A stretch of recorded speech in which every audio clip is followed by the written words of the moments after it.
Welcome to Full Metal RPG. I'm Richie Buzzkill, and tonight I have with me Kayla. Hey, Kayla. Hey. And I have Noland. What up, Nolan? Hey. What up, RBK? Yeah. I will say I've had a slow start to the year in gaming. I just I guess played and ran my first game last night. What did you run? Ran Ghostbusters, the 1986. Okay, what brought the classic first D6 West End Games system back to life for you? I've got a group up here that we meet periodically and whatever, run games, and they decided, they just kind of normally get 3 or 4 GMs and everybody shows up and we divvy up however many people fit at each table. Here we go. It's some friend's house here, and we'll get 10, 12 people from the meetup, and we'll all just split up in tables and do the thing. And this year they decided it was too unstructured for everybody to just bring whatever. So each month they've been giving out a theme for the meetup, or bring a game that meets this theme, right? Winter, or a game that includes animals, and right, it's up to the GMs to determine what game they want to meet to bring that theme. But January's theme was old RPGs, so I was like, I'm going to dig back into my old into my shelf and find something truly ancient from the 80s. Well, that's actually pretty straightforward, and some of them are very bad. So I think you picked a pretty good one. Some old games are terrible. I was like, but I actually think it's really amazing. You would think a lot of that design in Ghostbusters RPG was like Forge era, right? Like it's there to emulate a genre. Like it's got it took a property and like the mechanics and so forth are there to emulate the genre of what happened in that movie, and they're freewheeling, and it's got humor, and it's pretty rules light. It is shocking for 1986. You would not believe that game existed if you didn't read it. Yeah. Right, and it is become kind of a legendary game for it, I think, which is nice. So like Chaosium, Sandy Peterson, Rick Stafford, Lynn, yeah, the Chaosium crew that was working with West End Games at the time, and it is pretty legendary. Awesome. Kayla, have you got to play any games lately? Just the standard D&D games that we always play at my house. So we've got 2 campaigns running. It seems like we're getting ready to wrap up both of them though. So one is probably a couple months out. So, but when we started playing it right when the pandemic started, that feels closer than farther away. So we're playing through Icewind Dale, which we're almost at the end of. I think we've got a couple more sessions. Our GM seems to think that it'll be 1, and I'm like, that's at least 3. I know this group. So, and then Tyler's running the Dungeon of the Mad Mage, and we're, I don't know, some number of levels down. We've reached level 17 characters, so that goes to level 20. Oh yeah, well that's quite large, but actually I want to ask you, because of the recent hot topic of Dungeons & Dragons. I know that one of your players has a subscription of everything.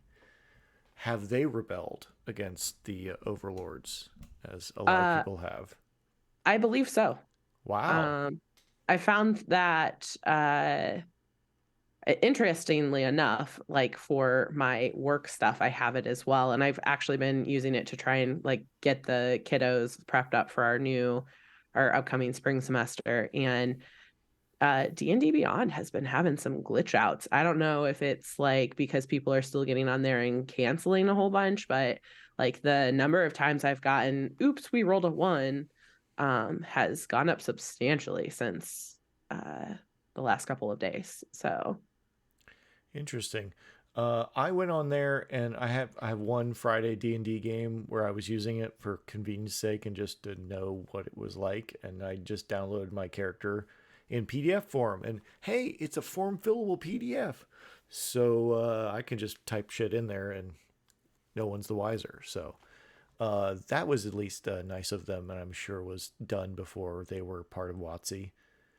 Um, so yeah, that was that was definitely one of those weird. It's been a weird week where we're not going to necessarily talk about that because I think a lot of people have already talked about it a lot, and we really don't have any real information, even with WotC's blog post trying to walk and things back and catfish things.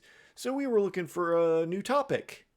And Nolan and I were up late talking and bullshitting and all sorts of he was having a beverage and I was having a you know, existential crisis on the other end of the Zoom call, and he came up with a topic for this evening that we're going to go through. So Nolan, if you could go ahead and introduce your topic. Yeah, so this Shelf of Shame is classic. I think it comes out of the board game community, right? Where you just buy a butt ton of board games and then they sit on your shelf and you never play them. But this is also a very, very real phenomena in the RPG community, right? So I thought what we could do tonight is just all three of us like pick some stuff from our Shelf of Shame, the things we haven't gotten, explain to one another and to the audience what drew us to these games. Why did we think these were worth money in the first place if they're just sitting there, right? Obviously, we thought there was something valuable at some point about these games. Why they haven't gotten at the table, and yeah, just talk out our Shelf of Shame. Like, it's a therapy session. Bring your shame to the table and work it out. And I will, put a plug in for more of the idea of Shelf of Opportunity or any other way you weren't going to be more positive about your hoarding aspect of your hobby. I'm good with that. So if Nolan, if you go ahead and just kick us off with your first book that you found on your shelf that you have not yet played, but you bought and you still hold on to with your cold, dying hands. Exactly. I have a tendency to hold on. I have a bad hoarding habit. But the first game, the whole box set scenario here, is Phoenix Dawn Command by Keith Baker and Dan Garrison. And this is a peculiar game. This is a whole thing. Like, this has got a big, 1.5 inch thick rules manual. It's got fancy, beautiful art, cards, all kinds of 3 or 4 different decks of stuff here. And the pitch behind this game is you're all phoenixes, which are these supernatural beings who are reborn time and time again and come to save the world. And, the great evil has come to destroy everything. It's a big fantasy kind of thing, although you could probably reskin it without too much trouble. Be something a little different. But you're these supernatural characters. And, I listened to the designers talk on podcasts and so forth, and they talk about, what's like terrible in RPGs is death, right? How do you deal with death? When your character dies, your story is just like over, and you gotta let's patch this over with some spell to resurrect your character or something. All these kinds of problems that arise in RPGs around death, and they said, well, no, we should design a game around death, and that's what they do here, right? Your phoenixes have 7 lives. They're like cats or whatever, I guess slightly worse than cats. They have these 7 lives, and each time they die, they get more powerful, right? Their 7th incarnation will be their most powerful incarnation. So it's got a little bit of that, kind of press your luck mechanic built into it, right? And I was interested in this because that idea of like designing around character death, as from first principle, like I thought that would be good. I thought, oh, this is a fantasy thing. I'll be able to find players for this. Yeah, that's what drew me to it, right? And like in a certain sense, like as I've begun to think about it over the years, like, oh, this is it's kind of a one-man character funnel, like from an OSR point of view, like you're killing off your own character like time and time again, coming back. It's got a lot of interesting aspects in it that just kind of caught my brain. But it hasn't made it to the table. Why hasn't it made it to the table? This is a big old chunky manual here. What kind of system is that, by the way? Because I know the basics, people, you're dying and born and all that stuff. If I had finished reading it, it's its own system. I don't have a perfect answer. I mean, what kind of system is it? Is it like a skill system? Is it like a D20 system? Is it a tag system? Did you find it?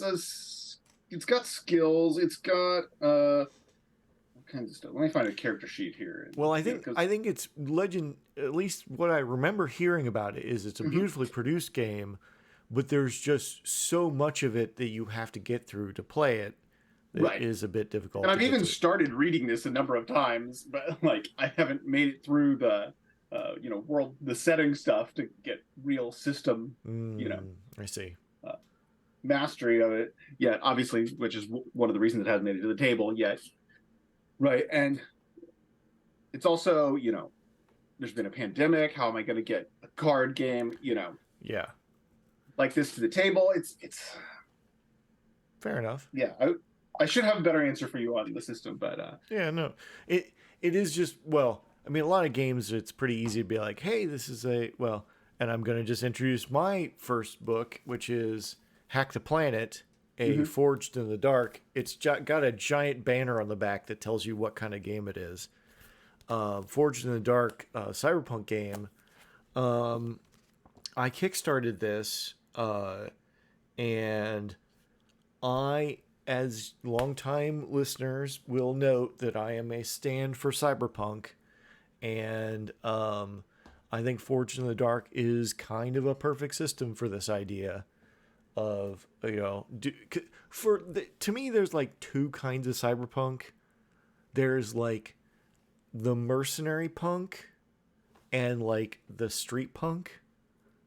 And I guess the third type would be like corporate punk, but like where the mercenaries are like going on missions and doing this, like kind of like what Forged in the Dark is. You're doing that kind of like repeated missions to build your base, to build your community, to like come back around to do that kind of like activity where you're being badasses, and you're badass simulator kind of cycle. And then I also enjoy the kind of like, we're a bunch of punks on the street fighting technology with technology kind of aspect.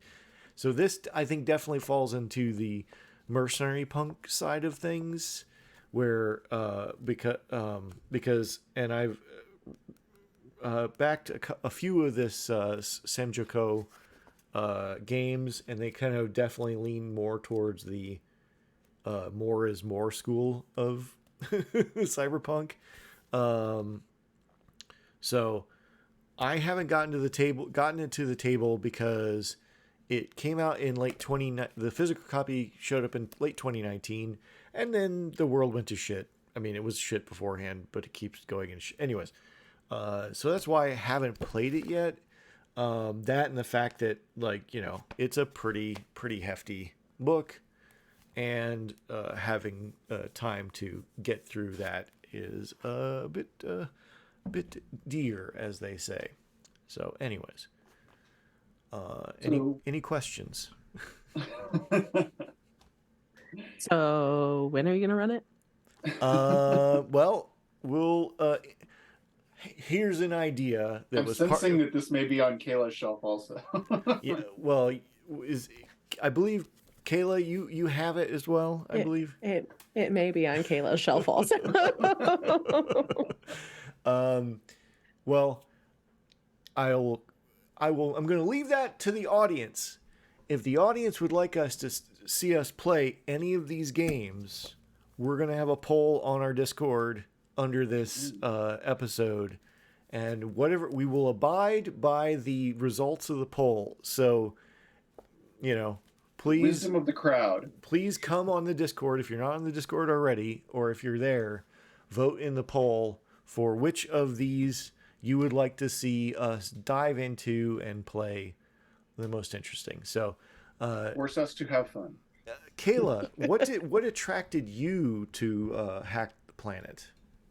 So, my husband is a super fan of the Forged in the Dark system. Like, he absolutely loved it. He's only got to play in a one shot of it, and he's been interested in that. So then when I found this on the shelves in one of our local game stores, I was like reading the back and I'm like, oh, we're both super fans of Altered Carbon as well. So I'm thinking, like, merge two loves into one thing. And of course, mine's been sitting on my shelf since we picked it up too, for much the same reason of, like, it's kind of a thick read, and I don't have a ton of time to commit, and that'll be probably like my stupid excuse for every single one of these that we go through is time. Time is not my fan. Of course, and that's going to be a problem consistently, but it's going to be my race car driver excuse for everything. So, anyways, Kayla, after we had the moment where we both. Oh, go ahead, Nolan. Oh, sorry. I had one question. So, do you, before we move on to the next game, so to me, Hack the Planet seems a natural fit to what Forged in the Dark does, right? Heists, like, that's what we see in Blades, right? Is heist games, which kind of aligns with that, like Shadowrun. A lot of people played Cyberpunk 2020 that way, but some people didn't, right? Is that the focus then of that game? Yeah, it's basically the first line in the back the cover of book is, it's the near future and climate change has led to natural disasters which plague the known reach of humanity. So it basically kind of like, sets up a terrible future, and then you're trying to do heists in big corporate offices, like. Yeah, but well, it gets a little more complicated, because this one actually, like, oh, you're in one of the last bastions of humanity. So, like, you're in a place called Shelter One. I'm remembering and looking at the back of the book again. It reminds me of what I remember about this is basically it's sort of like the same-ish setup as Blades in the Dark, where you're kind of confined to this city and you're on the lower end of the food chain, so you're trying to make your way and move up in the world, in this kind of like the super rich rule this city, and your gang is here to do what it can to survive and Right, and you prosper. get those kind of sheets like in Blades where you have your gang and you take territory and you make enemies. I think there's even a, or at least from the Kickstarter, there's a map that goes with it that kind of like you can lay out and shows kind of the sections of the Shelter One and stuff like that. So yes, it's all that, like, there's all the bookkeeping for the base and the gangs and your characters and all that kind of like control panel-y Forged in the Dark goodness or badness, depending on your point of view. Yeah, the last paragraph really like kind of sums it up. It's in this tabletop role-playing game, you'll embody a character who has had enough of this status quo.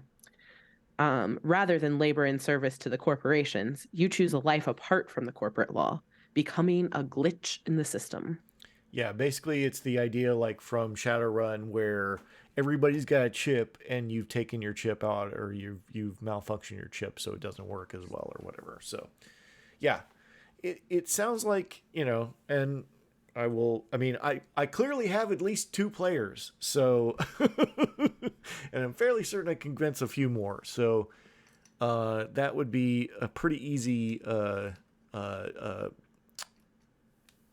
bid to try and run something like that. But like I said, we're gonna abide by the poll of the listeners on the Discord. Yeah, I can definitely find you one more player. Okay. In fact, I think that like if it came down to it, he would fight me for my spot at the table to play. Yeah, that's okay. I think we'll have plenty of space for everybody. So Kayla, since we had that, wait a minute, we brought the same thing. You had another book right next to that as your first pick. Did. So I am going to call mine my shelf of shiny ideas. Shelf of shiny ideas. Okay, sick. Because I have no shame. Fair enough. So, yeah, no, I brought my Scum and Villainy copy, which again is Forged in the Dark. So, but this one's in space because, of course, space heists. And one of my absolute favorite TV shows of all time, probably my favorite TV show of all time, is Firefly. R.I.P. to that season that never ended.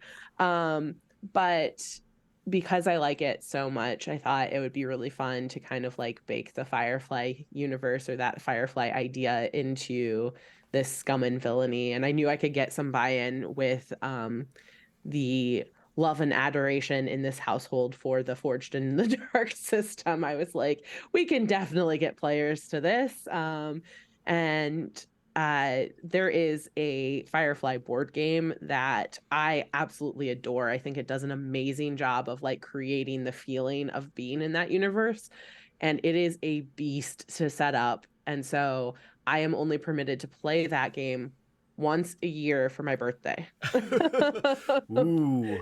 So I thought maybe this would be an easier way to kind of like get into that universe or have those experiences because, tabletop role-playing games are a little bit more portable than a giant board game that takes up the entire gaming table with like a bazillion parts and pieces to keep track of your fuel and your spare parts and your all the other crap that goes into a spaceship and space quest journey stuff. So yeah, no, I really thought that it would see the light of day quickly. And it's just one of those that, like, with everything else going on in life, kind of didn't happen because it's, again, a thicker book. So you have to kind of get through that rule system. And then you have to find players that are willing to try out the new system and kind of learn those rules and haven't had the opportunity to bust it out and see what's going on in it. Well, as someone that played an actively hostile game of that game, I really do think you'll have a good time. As long as you're not playing with some very specific people that I was playing with. Adam and I have told this. Adam, Sink, and I were playing in the same game, and I think everybody else were friends, and they were like not digging on our very small amount of darkness that we were, and or playing a pilot and not actively letting me pilot. Anyways, but that was just bad GMing. I think you will really enjoy it because I think it does. You can turn, it's easy because everybody kind of knows the tropes of whatever, Firefly, Star Wars, what have you, system or franchise you want to play, genre you want to play inside Scum and Villainy. So I think it's pretty cool. So Awesome. Yeah. Well, I'm looking forward to eventually someday it coming to fruition. And I also have it on my shelf, but I also have it on my shelf. That's so Great. there we Three go. for three. There were 3 for 3. um, so I have sometimes I find somebody was talking about this. I think it might have been our old friend Brendan was talking about this, maybe even on the dearly departed Realm of Fire. It's Jackals, Bronze Age fantasy role playing game. Basically, it's like, you know, ancient Greece era, Persian era, kind of like fantasy, and you're playing Jackals, which you're like basically the people that are supposed to be sent to deal with these like weird things that are happening in places that shouldn't be happening. And it's actually published by Osprey Games. And if anybody knows like Osprey, yeah, Osprey's been doing a lot of really cool RPGs lately. So, which they're usually a miniatures rule right. set Yeah, producer, I and know them as I know them as like those beautiful books of like what did like yeah the third French Republic's like yeah, uniforms look like. yeah, the uniforms of this period of French history has been Yeah. like the bread and butter of Osprey for a long time, military history. But they've recently they produced Jackals. They also did Alan Barr's Templars game was Oh, also produced by Osprey. I didn't know that. Yeah, he or it's really well made. It's this nice tight little book. Um, I like the idea of a more gritty fantasy.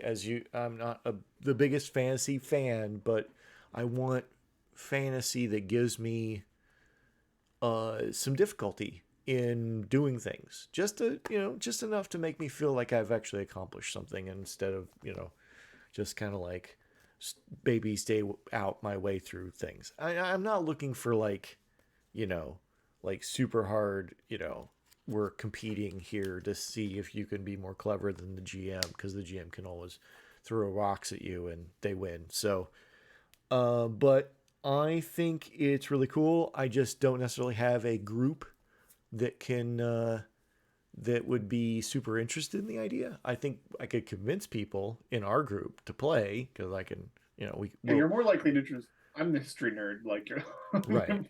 you have a chance to convince me. Does Osprey have like a house system? Or is this like So this one, per? yeah, they have different systems. I think for every Okay, game. Yeah, it's got the OGL in the back of it, so I'm assuming it's rolling a d20. But I haven't really opened this.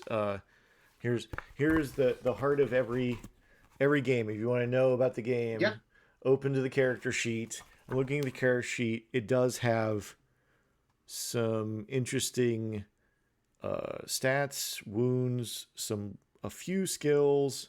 Yeah, basically just kind of like a light role playing system by the look of it. And it looks like percentiles for the skills. So maybe like basic role playing a little bit. So nice. um RBK is spot on there, by the way. Like for all the listeners, like the character sheet is like your computer scientist or whatever. It's like your user. It's the user interface to the video to the RPG, right? Like look at the character sheet. Like that's a good way to like crash course your way into like what is this system like? What is it about? Like does it have a gajillion skills? Does what does it have? That's yeah, I can usually judge a game pretty quickly by the character sheet. right. Um like when my eyes cross when I look at a Pathfinder 1 character sheet. Right. I'm like, yeah, that's not for me. But Pathfinder 2 is a better game. So basically, it's one of those things I picked up on as a lark in one of our local game stores, and there's a few more books to it. But you're basically like, yeah, I just find that to be an interesting idea to play in, not in medieval times or Renaissance times, but to play in Greek and Persian times. I think that would be really fantastic. And there's a lot of really interesting myth and history to use as you will, because obviously everyone is an unreliable narrator in history. So, yeah. Nolan, did you have a? I do have a second book right here that I can pick up. I'm going to call out my failure to get to Primetime Adventures. Now, with Phoenix Dawn Command, I had an excuse, right? Like, that's a huge ass inch and a half thick tome to read, and I'd probably only get, a one shot or a short mini campaign out of it. So it's like, I sit there and I go, oh man, what's the cost benefit of that versus another game? I kind of like, am I really going to read like this whole huge thing just to run 2 or 3 sessions? Primetime Adventures is a slim, like, Forge era. Like, this is an old RPG. And I have never run it. And I was super into all that, like, Forge shit at the time. Right. And this has some great ideas. So I guess I should give you the pitch first.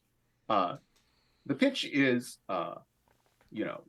we've seen all this great TV coming out in the early 2000s, like Sopranos, like all those like prestige HBO shows that were new kind of in that era. And, they're basically soap operas if you think about it for 5 minutes. But, people don't want to think I watch The Sopranos. I'm watching a soap opera, but it's true. I mean, wrestling is a soap opera. Like wrestling is also a soap opera, but that's neither here nor there. But yeah, this book pitches, you make your own prestige television soap opera and play it out, right? So the game has absolutely no setting whatsoever, right? It's, at the start of the game, you're supposed to,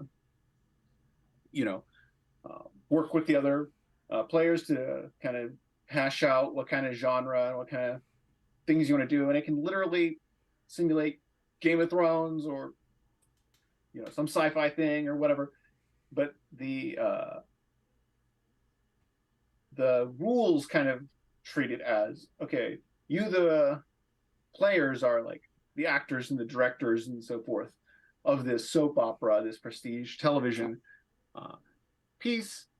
And you all set scenes, and it had some very early, what in particular drew it to me is some very early kind of scene setting mechanics where, somebody's going to set out, okay, this is the kind of scene we're all in, and my character wants X and your character wants Y, and we're kind of heads for it.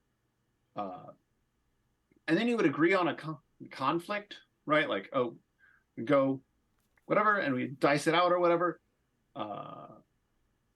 But then before you dice it out or whatever, you'd set the stakes, right? If I win, I get X. If you win, you get, Y, and you agree, like, what's the stakes of this conflict in the scene? And so it got totally away from the old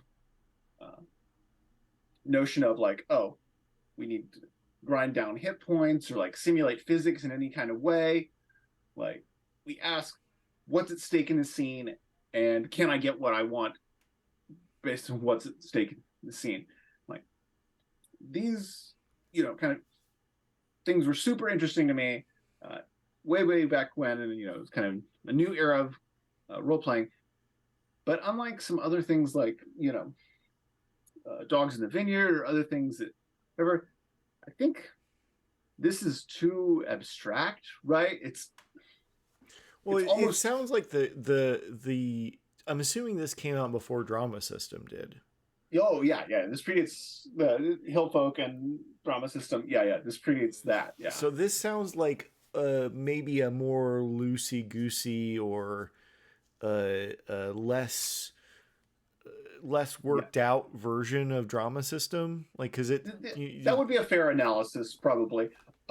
It has differences for sure, but yeah, there's a lot it's very similar, a very analogous kind of thing, and drama system itself is very kind of loosey goosey, right?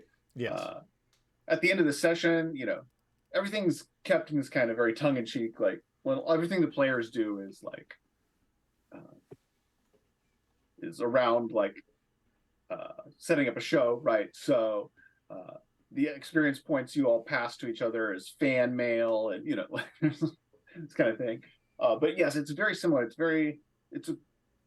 Seeing it as a progenitor of Hillfolk and drama system would be very real. But I think I'm the only one in the world interested in like something this abstract and weird, right?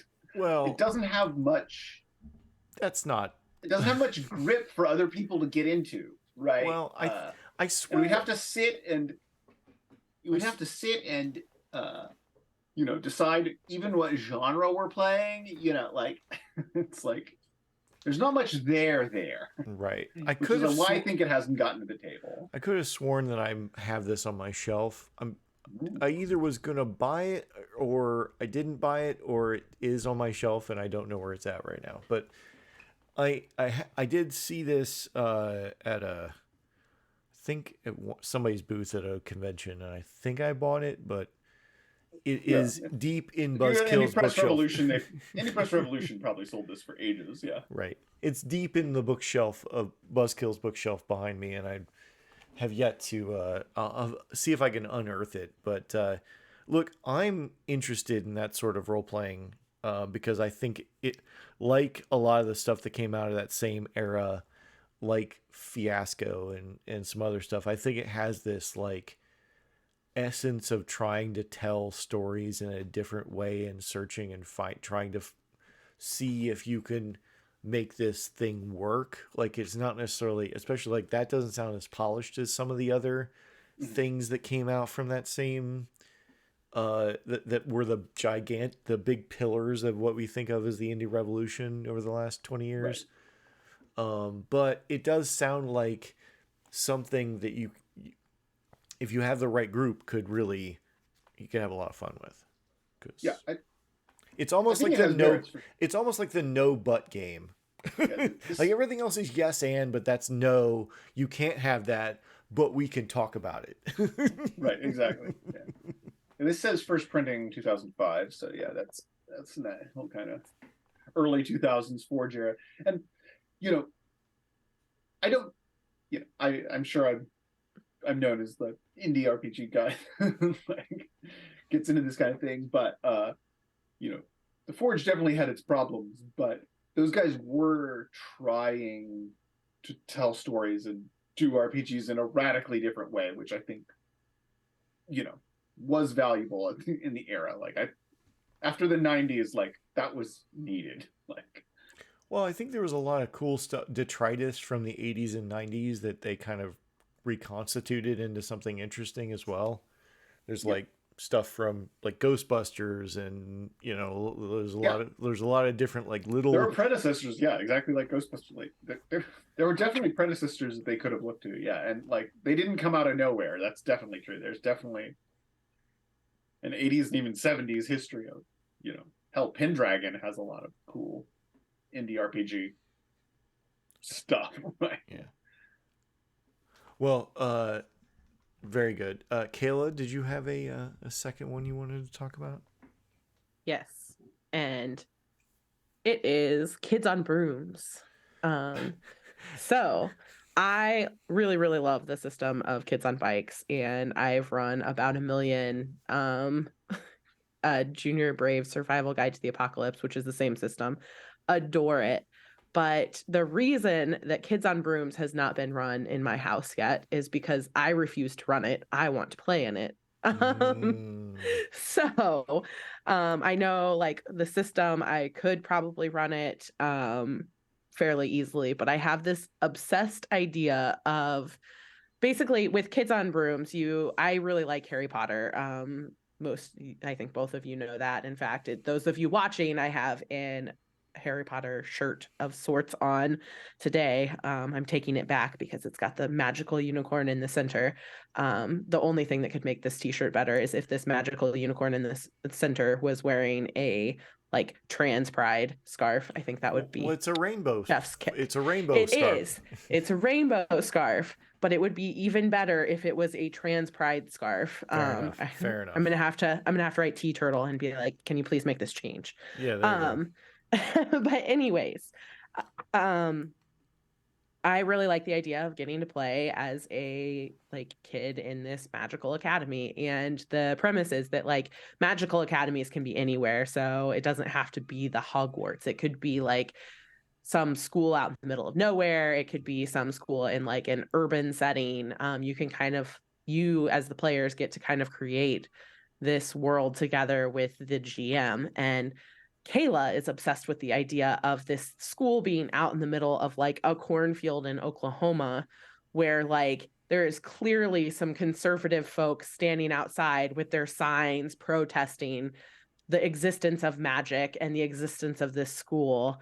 And so all of the kids have to go past this to be able to get into their magical school and deal with that. That came to me when I was driving by a group of people protesting I think Planned Parenthood. They were standing outside and I'm like, this would be so funny if we incorporate this into like the magical school and magical setting. So yeah, I want to be a player, and that's why it hasn't been played. I think it would be a lot of fun. Just waiting for someone to decide that they'll GM it for me and whoever else wants to run around and live out their magical school fantasies. Well, yeah, I think I'm not a big Harry Potter person, but I get the attraction of the idea of the you know, coming from the hero's journey, coming from nowhere, finding power, being opposed, overcoming obstacles. Fantastic, right? But also the coming of age, the coming of Bildungsroman, age, Roman, like yeah. Yeah, and I think I have such an affinity for the like Harry Potter universe just because like I grew up with those books. So I grew up as they were releasing and just kind of like reading them as they came out, which was a different experience than like getting them all at one time and reading through them, I think. And so it was an interesting time. And definitely was one of those books that had a large impact on my life. In fact, I think that like those books are one of the first times where I've been so angry at a book that I had to like set it aside for a bit because the character was so real that it was just like I'm so pissed off I can't read this right now or I'm going to scream. Like I don't want to read this because it's hurting. So I think that it would be really fun to get to play in my own version and tell my own story and kind of get to experience what would a magical school out in the middle of a cornfield in Oklahoma look like, or what would a magical school in the heart of New York City look like, and maybe like you get there from magical subway systems that others can't see, and what would that be and how can we craft that together. It's one of the things I really like about the Kids on Bike systems in general is that like a lot of it you can kind of like craft the story together at the table. And I think that having the group collaboration to tell this like make this interesting setting and then tell a story within the setting that you create is a lot of fun. Well, very cool. And I will add that to our poll. I think that's a good amount of. Go ahead, Kate. Yeah, I think any of these, if whatever comes up on the poll, like I think any of these, like these are strong options. Right, and and we will, it's always good to have new experiences, and we sometimes get stuck in our own little ruts. And I feel like that whatever the wisdom of the crowd says we should do will be a great selection. So go ahead and come on the Discord, hang out, talk about RPGs, vote in the poll. There was some excellent conversation about recent controversies, and there was some cool conversations about Oh, and I'm still doing Dungeon 23 on there, except I'm doing an RPG thing a day, or a sci-fi RPG thing a day. About one system. I think I'm doing just a solar system, as it were. Anyway, but I would like to thank Nolan and Kayla for coming on and being part of the crew. And, and this was a lovely scramble to figure this one out. So hopefully we can get better into gear as the year goes on. I like hearing people pitch games they like, though. Like it's interesting to me. Yeah. Yeah. And we have we have some interesting ideas. We just need to implement them. One of which is scratch that itch.io, and if there's a weird itch game that you think people should know about, send it to me or Nolan, and we'll take a look at it, and maybe we'll talk about it on the show. So, or Kayla, as it were. If you, sorry. What? I can't read. I don't know what you're talking about. Well, yeah. Anyways. I'm the one known for delving the depths of it. Yeah, I should just tell him to, yeah. Full Metal RPG biz@gmail.com. We wouldn't be as cheerful as we are today without our good patrons at patreon.com/fullmetalrpg. We are proud to have such a fine crew of people helping us out, getting things done, and we will eventually fix Nolan's sound at some point. Trust me. With the help of money from Patreon, I think. So, that's pretty much the show for this evening. Thank you very much. Everybody say goodnight. Good night. Good night. Rah.